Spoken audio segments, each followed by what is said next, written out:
Baik Bunda, selanjutnya saya ingin menjelaskan tentang jenis ASI Bunda. Kok sampai ada ya jenis ASI ya Bunda ya? Ya, karena ternyata ASI ini tidak ada yang bisa menirunya ya. Tidak ada minuman atau makanan lain selain ASI itu terbaik untuk bayi. Jadi hanya ASI saja yang terbaik dan itu tidak bisa ditiru ternyata. Pabrik seperti apapun tidak bisa meniru jenis ASI. Karena apa Bunda? Ternyata apa yang dikeluarkan oleh ibu menyusui ya setelah melahirkan, otomatis bayinya itu dengan usia bayi baru lahir, usia 1, 2, 3 hari, selanjutnya sampai 6 bulan, ini perkembangan dari pencernaannya juga berbeda Bunda. Nah, di sini ternyata ASI yang dikeluarkan itu juga ada jenisnya. Jenis ASI di sini ada 2 Bunda, atau komposisinya ya. Nanti dilihat dari komposisinya, yaitu kolostrum dan juga ASI matang atau ASI matur. Ternyata payudara ini mengeluarkan ASI sesuai kebutuhan bayi, gitu. Yang mana kalau kolostrum itu keluarnya pada hari-hari pertama sampai ketiga setelah lahir. Jadi hari pertama sampai ketiga saat kita menyusui pertama setelah persalinan, itu yang keluar pada payudara kita itu adalah ASI kolostrum. Nah, kolostrum ini jumlahnya sedikit. Terus kemudian dia akan lebih kental Bunda. Ya, lebih kuning. Kadang kalau ibu-ibu zaman dulu justru takut memberikan kolostrum ini. Padahal kolostrum ini bisa dikatakan sebagai pelapis lambung bayi yang masih dalam masa penyempurnaan Bunda. Jadi bagus sekali dan kolostrum ini tidak akan berulang.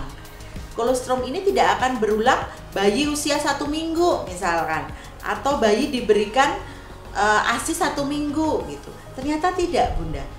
Jadi kolostrum hanya keluar pada hari-hari pertama menyusui, yaitu kira-kira sampai dengan 2-3 hari, dan itu sedikit.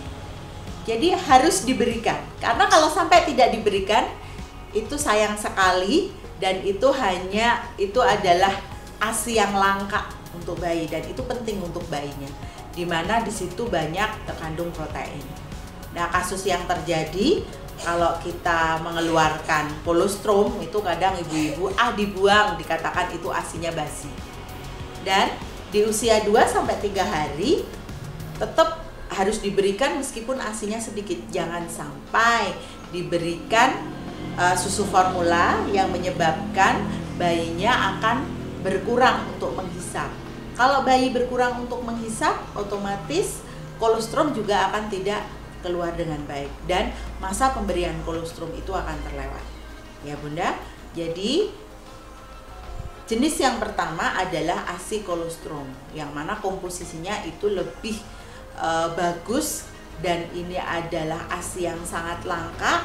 Ini terjadi pada masa-masa awal menyusui sampai 2-3 hari menyusui dan tidak akan pernah terulang lagi. Kalau sudah lewat masa itu ya sudah tidak mendapatkan kolostrum dan ini komposisinya sangat penting. Jadi meskipun sedikit, meskipun lebih kental, itu harus diberikan kepada bayi. Itu ASI kolostrum. Kemudian yang selanjutnya adalah ASI matang. ASI matang atau ASI matur. ASI matang atau ASI matur itu keluar setelah ASI kolostrum. Kapan Bunda? Ya kira-kira setelah 3 hari. Jadi kalau Bunda sudah merasakan payudaraku di sini sudah mulai kenceng, sudah mulai kayaknya keluar ASI banyak. Nah, itu tanda-tanda ASInya sudah mulai matur Bunda. Sudah mulai berubah menjadi ASI matur dan bukan kolostrum lagi. Meskipun sebenarnya ada fase transisi antara masa kolostrum dengan masa ASI matur. Tetapi itu memang tidak begitu terlihat. Sehingga pada ASI matur ini dia akan lebih banyak lemak, cairan, protein dan lain-lain ya. Komposisinya akan berbeda pada saat kolostrum. Kalau kolostrum lebih banyak proteinnya. Kalau di sini proteinnya memang agak turun, tapi masih sesuai dengan kebutuhan bayi. Nah, itu Bunda. Jadi ternyata memang jenis ASI yang dikeluarkan oleh seorang ibu itu berbeda ya tiap harinya dan disesuaikan dengan kebutuhan bayi. Terdiri dari berapa tadi Bunda? Jenisnya kolostrum dan juga asimato. Dan penting sekali kita memberikan keduanya. Terutama adalah kolostrum karena kolostrum ini tidak dapat digantikan dengan ini adalah masa yang langka pemberian kolostrum ini. Gitu ya Bunda ya.